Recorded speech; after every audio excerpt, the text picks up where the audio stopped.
بسم الله الرحمن الرحيم.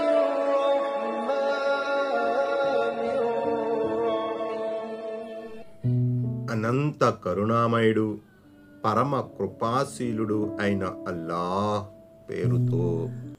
ఆయత్ నంబర్ 71. بسم الله الرحمن الرحيم. قل أندعو من دون الله ما لا ينفعنا ولا يضرنا ونرد على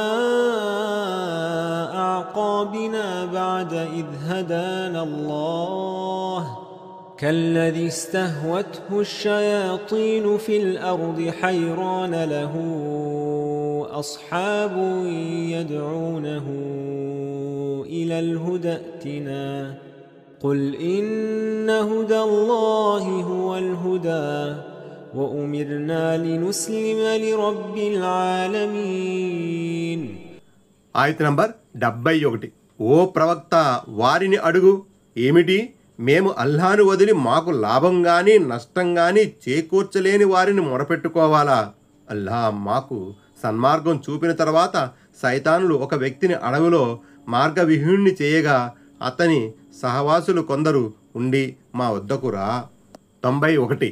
విశ్వసించిన తరువాత అవిశ్వాసులుగా మారిపోయిన వారు ఏక దైవోపాసకులుగా ఉండి మళ్ళీ బహుదైవారాధకులుగా మారిపోయిన వారి ఉపమానం ఎటువంటిదో ఈ ఆయతులో వివరించబడింది.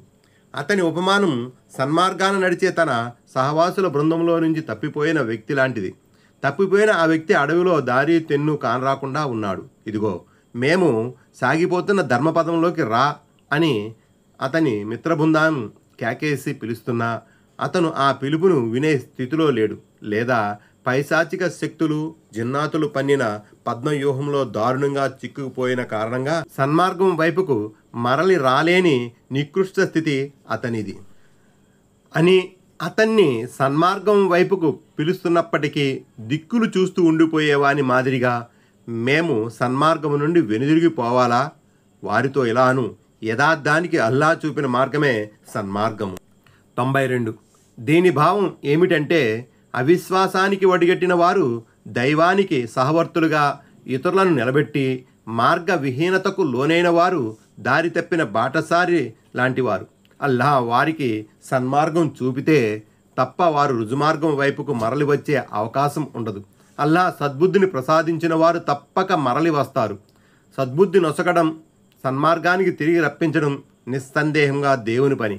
దివ్య ఖురాన్లో వేరొక చోట సెలవీయబడినట్లు నీవు వారిని సన్మార్గానికి తేవాలని కోరుకున్నంత మాత్రాన సరిపోదు. అల్లాహ్ వారికి సన్మార్గం చూపడు. అలాంటి వారిని ఆదుకునేవారు కూడా ఎవ్వరూ ఉండరు. అన్నహలు 37. అయితే మనిషి సన్మార్గం పొందటమైనా అపమార్గానికి లోనవడమైనా అది దేవుడు నిర్ధారించిన నియమాల ప్రకారమే జరుగుతుంది. అకారణముగా ఆయన ఎవరినీ అపమార్గానికి లోను చేయడు. అలాగే అపమార్గంపై పాతుకుపోయి సన్మార్గం పట్ల బొత్తిగా శ్రద్ధ చూపని వారికి కూడా ఆయన సద్బుద్ధిని వసగడు. సత్యాన్ని ఆస్వాదించి తమ దుష్ప్రవర్తనను మార్చుకోదలిచిన వారికి అల్లాహ్ తప్పకుండా సహాయపడతాడు. మేము సర్వలోక ప్రభువుకు పూర్తిగా విధేయులము కావాలని మాకు ఆజ్ఞాపించబడింది. ఆయత్ నంబర్ 72. وأن أقيموا الصلاة واتقوه وهو الذي إليه تحشرون. ఆయత్ నంబర్ 72.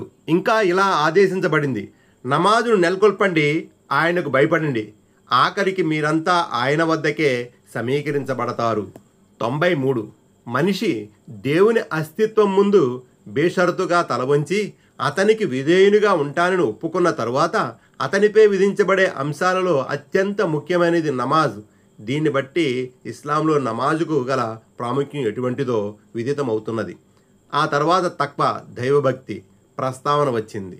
మనిషిలో దైవభక్తి, దైవభీతి, అణకువ, వినమ్రత లేనంత వరకు అతడు నమాజు విధిని సక్రమంగా నెరవేర్చలేడు. నిస్సందేహంగా నమాజు కష్టతరమైన పనే, కానీ అల్లాహ్ పట్ల భక్తి, భయము గలవారికి అది ఎంత మాత్రమూ కష్టము కాదు అన్న ఖురాన్ సూక్తి ఈ సందర్భంగా గమనించదగినది. అల్ బక్రా 45.